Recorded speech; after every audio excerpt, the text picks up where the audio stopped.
السلام عليكم ورحمة الله وبركاته. ازيكم يا حبايب قلبي ام بيسان؟ عاملين ايه؟ يا رب تكونوا بخير. جايلكم فيديو جديد ويوم جديد. اللهم صل وسلم وبارك على سيدنا محمد وعلى اله وصحبه اجمعين. حبايب قلبي ام بيسان، قبل ما يبدأ الفيديو اللي لسه مشتركش في القناة ينزل يشترك في القناة ويفعل زر الجرس عشان يوصل له كل فيديو جديد انا بعمله، وكمان تحطوا لي اللايك اللي بيشجعني ان اعمل لكم فيديوهات اكتر واكتر. جماعة النهاردة بقى كنت هعمل اكلة مختلفة تماما ومش كتير بعملها في البيت خالص، بس هي ممتعة جدا. يعني انا ومحمد بنحبها قوي. كنت هعمل طحال ومخ وكده يعني. فهي يا جماعة أكلة مختلفة ومش كل الناس برضو بتحبها. أنا عايزة أقول لكم إن والله مش كل الناس بتحب اللي هي إيه بتبقى أمعاء العجل وكده. بس أنا بعشقها جماعة، بعشقها في حرفيا ولو كرشة بقى كمان يا جماعة يعني. مش عايزة أقول لكم أنا جوعت وأنا بسجل لكم دلوقتي. يعني الأكلة دي عاملاها من كام يوم، فحرفيا جوعت. المهم بقى ان انا كنت بغلي، كنت حطيت حلة وحطيت فيها الطحال يتسلق، والحلة التانية دي كان فيها المخ. وما شاء الله ما شاء الله يعني كان كبير يعني، يكفي لمرتين اكل مثلا. وكنت كمان بشوي بتنجان علشان اعمل بابا غنوج. هنا بقى بعد ما حطيت المخ يتسلق، المخ طبعا رقيق جدا جدا جدا، اللي هو لازم اتعامل معاه بمحافظة قوي. انتوا عارفين شوف انا بشيله بحاجتين مع بعض وحاجتين كبار يعني علشان يشيلوا المخ كله. فهو لازم التعامل معاه يكون برقة قوي يعني. هنا بقى كانت سلق وما بيقعدش في السلق كتير خالص. يعني انا كنت مفكره انه بيقعد كتير، ما بيقعدش في السلق كتير خالص. يعني ايه، حطيته جه يغلي كده، غلوه بس. قلبته الجهه التانية غلوه برضو، وانا واقفه شلته على طول في طبق حطيته في التلاجة علشان اعرف اقطعه، لانه زي ما قلت لكم ان هو رقيق جدا. لكن الطحال بصراحه قعد اكتر من ساعه. الطحال بياخد وقت كتير قوي في السوا. هنا بقى كنت شويت البدنجان اللي عندي كله علشان اعمله زي ما قلت لكم بابا غنوج. محمد بقى بيعشق حاجه اسمها بابا غنوج، بيحبها جدا. فعشان اعملها لازم اعملها بكميه وتفضل عندي في التلاجة رايح جاي عليها. كنت عايزه اقول لكم يا جماعه ان انا بجد والله اول مره اعمل الاكله دي في البيت. عملتها قبل كده وكلناها في البيت بس مش انا اللي كنت عاملاها. خدت الحاجه ورحت بيها لماما عملتها لي. يعني رحت بيت ماما عملتها لي، ورجعت بيها البيت تاني عندي. كلناها في البيت، يعني كلناها في الشقه عندي، لكن ماما هي اللي كانت عاملاها لي. هنا بقى الطحال بعد ما قعد يجي ساعة وربع مثلا، شلته من النار وسبته لغاية ما يهدى خالص عشان ايه اعرف اقطعه. هنا بقى مقشرة البتنجان وشلت كل الاسمر اللي كان عليه، واي جماعة حتة سمرة كنت بلاقيها كنت بشيلها بعد ما خلصت يعني وانا بعمل كده. المهم بقى ان انا ايه حاولت اهرشه شويه كده بالشوكه. حطيت عليه اللهم صل على سيدنا محمد، توم وملح وكمون.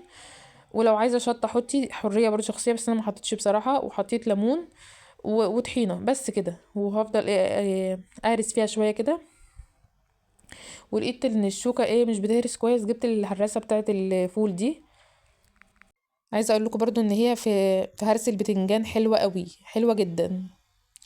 هرسته برضو كويس جدا، واخر حاجه نزلت بيها الطحينه.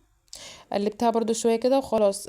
نقلتها بقى في الطبق اللي انا هغرف فيه، وسبتها على جنب لغايه ما اخلص باقي الاكل. عايزه اقول لكم والله العظيم بجد ان الاكله دي ما خدتش معايا وقت خالص خالص يعني. ما حسيتش اصلا ان انا الدنيا مدربكه حواليا ولا بعمل اكل ولا اي حاجه من دي. وحرفيا يا جماعه الناس اللي بيحبوا الاكلات دي، اكله حلوه قوي ومشبعه جدا. يعني احنا شبعنا جدا اليوم ده. هنا بقى محمد وهو طالع جاب لي الطحينه، لان ما كانش عندي طحينه بصراحه. وجاب لي كمان المخلل ده، الاكله دي لازم جنبها مخلل. وجاب لي الجرجير، ومش فاكره جاب ايه تاني، هقول لكم دلوقتي. المهم بقى يا جماعه ان انا جاب الجرجير ف نضفته، يعني شلت اي حاجه فيه زياده مش حلوه. وهقطعه دلوقتي وهحطه في ميه وهسيبه يتصفى شويه. وطبعا الاكله دي لازم جنبيها جرجير. انتوا لو جبتوا سندوتشات طحال او مخ او كرشه من بره، هتلاقوا في السندوتش من جوه يعني جرجير على الحاجه اللي هي موجوده على الكرشه، طحال، مخ. فهو الجرجير لازم يكون موجود في الاكله دي. وانا يا جماعه ما بحب اعمل اكله يعني زي المحلات وكده، بحب اعملها زي المحلات قوي. انتوا عارفين اللي هو ما يبقاش في حاجه ناقصه. اللهم صل وسلم وبارك على سيدنا محمد. يا جماعه صلوا على النبي في الكومنتات يا اخواتي. اه يا جماعه، وجاب لي كمان البصل ده. طب ليه يا محمد جبت لي بصل؟ قال لي هو لقيته شكله حلو فجبته. ايا كان بقى، يعني هناكله جنب الاكله دي. هو اصلا الاكله دي مش محتاجه بصل بصراحه، بس هو جابه فخلاص، يعني كتر الف خيره ان هو جاب لي اصلا حاجات من تحت. فقشرته وغسلته برضو وحطيته جنب الاكل، مش هيخسر يا جماعه يعني، مش هيخسر اي حاجه. وبعدين البصل ده له اكلات معينه كده، اللي هو الناس اللي بيحبوا الفسيخ، البصل ده بيتاكل جنب فسيخ، رنجه، سمك، بيتاكل برضو مع الفول. عايزه اقول لكم ان في ناس بتعشقه مع الفول. انا اصلا بحب البصل ده جدا جدا جدا، بحبه قوي يعني. ف... فسبته بصراحة، يعني احنا اليوم ده ما كناهوش فسيبناه في التلاجة. قلنا اي يوم عايزين ناكل بصل فيه جنب فول، جنب سمك، اي حاجة يعني، هنطلعه من التلاجة وهناكله. المهم يا جماعة بقى، ان انا هنا كمان قلت هقلي شوية بطاطس علشان بيسان. طبعا بيسان اللي هتعرف تاكل لا مخ ولا طحال. وبصراحة هي اللي اتظلمت معانا في الأكلة دي، يعني لو عندكم أطفال وبتحبوا الأكلة دي، الأطفال هما اللي بيتظلموا جدا. بس يا جماعة هي النفس وما تطلب بقى، يعني هي طلبت الأكلة دي خلاص، يعني هنعمل ايه؟ هنقول ايه؟ المهم ان انا حطيت البطاطس تتحمر اول حاجة، وكنت خلاص يعني ايه، اللي هو حمر الطحال والمخ دلوقتي وكنا هناكل خلاص، عشان كده كنت بقلي البطاطس. جيت هنا بقى.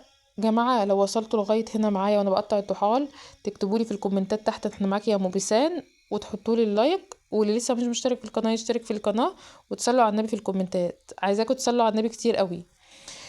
المهم يا جماعة بقى، ان انا جيت هنا اقطع الطحال. هو ما شاء الله ما شاء الله اللهم بارك، يعني كان كبير. يعني هو الطحال ده طحال مش عارفة آم، بقرة ولا جاموسة، مش عارفة بصراحة.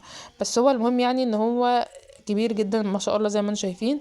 فهو يكفي على اكلتين تلاتة، يكفي عيلة كذا كذا فرد يعني. فما شاء الله يكفي يعني. بالعكس يا جماعة، ان انتوا لو جبتوا سندوتشات من بره، هي مبدئيا مش هتكفي حد، وهتبقى غالية جدا. وانتوا عارفين الحاجات دلوقتي بقت غالية ازاي، فلما تجيبوا حاجات في البيت هتبقى ارخص الى حد ما يعني. المهم بقى اني قطعت الطحال كله، قلت هعمل اللي اعمله والباقي هعينه في الفريزر اليوم تاني. هنا برضو بعد ما غسلت البلانشة والسكينة نشفتهم كويس جدا عشان المية طبعا. والمخ يا جماعة زي ما قلت لكم هو رقيق جدا، فلازم تتعاملوا معاه بحذر قوي. جيت هنا قطعت المخ فصين كده.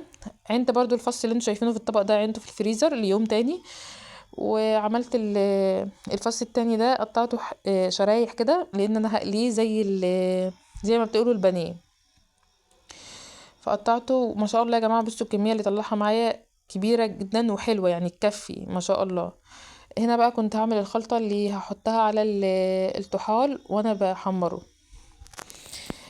حطيت طبعا انا كل شويه كنت بكلم ماما اسالها الطريقه بتتعمل ازاي، لاني زي ما قلت لكم اول مره اعملها. وما شاء الله طلع حلو قوي معايا.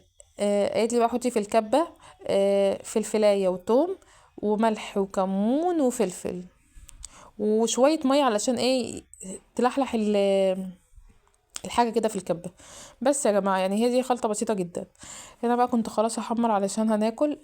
حطيت في الصينيه دي معلقه سمنه حلوه كده. والطاسه اللي هناك دي كنت سايباها برضو علشان بعد ما اخلص هقلي البانيه، بقول لكم البانيه، هقلي المخ على طول. هنا بقى نزلت بالطحال. بس يا جماعه منظر الطحال كان حلو قوي والله بجد، زي اللي بتشتروه من بره بالظبط. وطريقته سهله جدا ومش محتاجه حاجه بصراحه. فنزلت بيه وما قلبتوش طبعا. اول ما نزلت بيه ما قلبتوش خالص، سبته براحته. لما خد لون كده قمت مقلباه زي ما انتم شايفين كده. قلبته على الجهه التانية نزلت بيه على طول بالخلطه اللي انا عاملاها. هديها برضو تقليبة كده معايا شوية. يعني أنا دلوقتي هقلبها واسيبها برضو ايه قيمة يعني 5 دقايق كده، وهقوم شايلها من على النار على طول. مش هخليها كتير. شوية جرجير في طبق كده، وهطلع الطحال عليها. بجد يا جماعة تاكلوا احسن احلى طبق طحال ومعمول في البيت وانتوا اللي عاملينه ونظافة يعني ايه حاجة حلوة قوي. هنا بقى كنت خلاص خلصت الطحال وطلعته. ابص يا جماعه بعمل في المخ زي ما بنعمل في البانيه بالظبط. طبق دقيق وطبق فيجيتار والطبق التالت ده ميه بتلج. انا ما بطلعش في بيض. حتى البانيه انا برضو ما بطلعوش في بيض، لانه بحس ان البيض بيزفر قوي، ما بحبش بصراحة ان انا اطلعه في بيض. فالتلج بالمية يكفي عن البيض، يغني يعني. المهم بقى ان انا هنا بقى كنت خلاص الزيت كان قدح يعني. فنزلت بيه على طول بالمخ. وطبعا مش هياخد وقت خالص لان المخ اصلا مستوي، ويعني لو اديتوله وقت اكتر على البوتاجاز هينشف معاكم. فهو ايه، تقليبه كده وتقليبه كده لغايه ما ياخد لون بس. فحطيت برضو في طبق جرجير من اللي انا مقطعاه ونشفته طبعا، وطلعت عليه على طول المخ. بصوا يا جماعه لونه حلو قوي. هو يا جماعه مش ابيض، هو ذهبي ذهبي، واللون ده حلو جدا. وكان برضو طري كده من جوه ومقرمش من بره، فكان حلو قوي بجد والله. عايزه اقول لكم ان المخ بصراحه خلص اسرع من البانيه. كان حلو قوي، وانا اصلا يعني من عشاق المخ جدا. بصوا بقى يا جماعه، دي السفره بتاعتنا. قولوا لي ايه رايكم برضو فيها. العيش وده الطحال اهوت، كان برضو حلو جدا. وده البصل اللي ما خسرش وما اتاكلش يوميها، وده المخ ما شاء الله شكله حلو قوي. وده كمان البابا غنوج، والبطاطس طبعا لبسان، وده فلفل حراق مقلي، ده طبعا ليا انا، ومخلل وجرجير والعيش زي ما قلت لكم. يا جماعه قولوا لي ايه رايكم في الكومنتات. اشوفكم على خير في فيديو جديد.